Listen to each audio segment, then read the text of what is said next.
লোকসভা ভোটের আগে ফের উত্তপ্ত কোচবিহার, ফের প্রকাশ্যে নিশীথ এবং উদয়ন গুহর সংঘাত। 19শে মার্চ দিনহাটায় যে ঘটনা ঘটেছিল তারই পুনরাবৃত্তি ঘটল ঘুঘুমারিতে।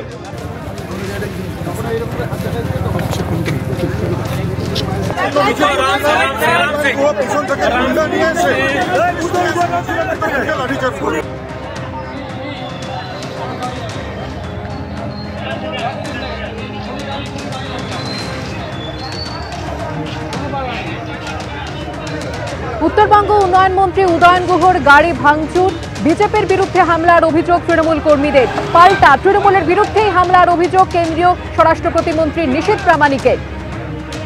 তৃণমূলের অফিসের পার্টি অফিস, সেখানেও হামলার অভিযোগ। তারই প্রতিবাদে রাস্তায় টায়ার জ্বালিয়ে প্রতিবাদ তৃণমূল কর্মীদের। এর আগে চলতি মাসেরই 19 তারিখ যে ঘটনা ঘটেছিল, দিনহাটার পাঁচমাথার মোড়ে একটি অনুষ্ঠানের আয়োজন করেছিলেন তৃণমূল কর্মীরা। লোকসভা ভোটের প্রচার সেরে সেই রাস্তা দিয়ে যাচ্ছিলেন কেন্দ্রীয় স্বরাষ্ট্র প্রতিমন্ত্রী নিশীথ প্রামাণিক। সেই সময় পরিস্থিতি উত্তপ্ত হয়ে ওঠে। রাজ্যের মন্ত্রী এবং কেন্দ্রের মন্ত্রী একে অপরের দিকে তেড়ে যান, ধস্তাধস্তির পরিস্থিতি সৃষ্টি হয়।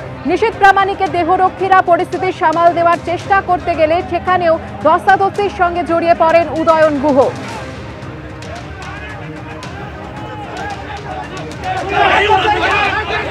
19শে মার্চ দিনহাটায় যে পরিস্থিতির সৃষ্টি হয় আপনারা দেখছেন।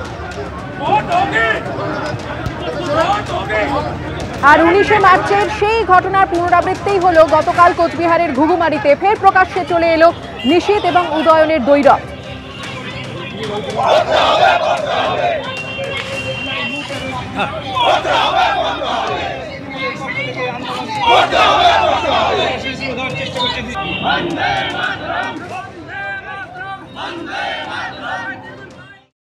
প্রামাণিক একেবারে পরিষ্কার করেছে, একজন পেছন দিকে ছুটে এসে সামনের লোককে বললো অ্যাটাক করার জন্য, ওরা অ্যাটাক করলো, আমরা বেরিয়ে আসছিল।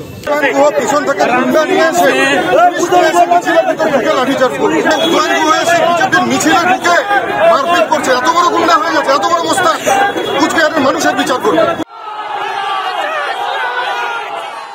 রাজ্যের মন্ত্রীর কনভয় ঘিরে স্লোগান, বিক্ষোভ। উত্তরবঙ্গ উন্নয়ন মন্ত্রীর গাড়িতে ভাঙচুর, তৃণমূল পার্টি অফিসে ভাঙচুর, প্রতিবাদে টায়ার জ্বালিয়ে পথ আটকে তৃণমূল কর্মীদের বিক্ষোভ। ভোটের আগে ফের উত্তপ্ত কোচবিহার। গত 19শে মার্চ দিনহাটায় যা ঘটেছিল রবিবার, কার্যত তারই পুনরাবৃত্তি ঘটল ঘুঘুমারিতে। দিনহাটা থেকে কোচবিহার শহরে তৃণমূলের পার্টি অফিসে যাচ্ছিলেন উত্তরবঙ্গ উন্নয়ন মন্ত্রী উদয়ন গুহ। ঘুঘুমারি মোড়ে কেন্দ্রীয় স্বরাষ্ট্র প্রতিমন্ত্রী ও কোচবিহারের বিজেপি প্রার্থী নিশীথ প্রামাণিকের নেতৃত্বে চলছিল দলীয় কর্মসূচি। মন্ত্রী ও দিনহাটার তৃণমূল বিধায়ক উদয়ন গুহর কনভয় সেখানে পৌঁছতেই উত্তপ্ত হয়ে ওঠে পরিস্থিতি। উদয়ন গুহর অভিযোগ, নিশীথ প্রামাণিকের নির্দেশেই তাঁর গাড়িতে হামলা চালিয়েছে দুষ্কৃতীরা। হামলায় তাঁর এক সহকারী আহত হয়েছেন বলেও অভিযোগ করেছেন উদয়ন গুহ। অভিযোগ উড়িয়ে তৃণমূলের বিরুদ্ধে পাল্টা হামলার অভিযোগ করেছেন নিশীথ প্রামাণিক।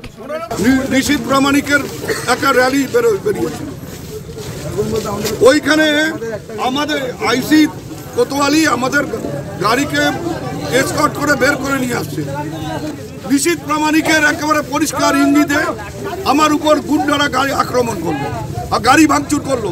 আমার অ্যাটেন্ডেন্টকে তাকে বেধড়ক পেটালো, যে আমার একজন সিকিউরিটির লোক গিয়ে সেই ছেলেটাকে না বাঁচালে তো মেরে ফেলে দিত। পায়ে পা দিয়ে একটা লড়াই করবার চেষ্টা।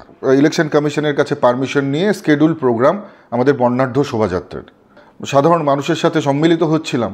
উদয়ন গুহর কনভয় নিয়ে সেই মিছিলের ভেতরে ঢুকে পড়ে এবং ভেতরে ঢুকে বেশ কিছু আমাদের যারা কার্যকর্তা তাদেরকে সেই গাড়ি চাপা দেওয়ার মতন একেবারে একটা পরিস্থিতি তৈরি হয়। এবং সেই সময় দেখা যায় যে উদয়ন গুহর গাড়ির কনভয়ের পেছন থেকে বেশ কয়েকটি দুষ্কৃতী তারা নেমে আমাদের যারা কর্মী তাদের উপর আক্রমণ করা শুরু করে এবং পুলিশ এসে আমাদের কর্মীর উপরই লাঠিচার্জ করতে থাকে। গণতান্ত্রিকভাবে তার মানে তারা মৃত, তারা হেরে গিয়েছে। এটা অত্যন্ত লজ্জার। শুভেন্দু ভট্টাচার্যর রিপোর্ট, এবিপি আনন্দ, কোচবিহার।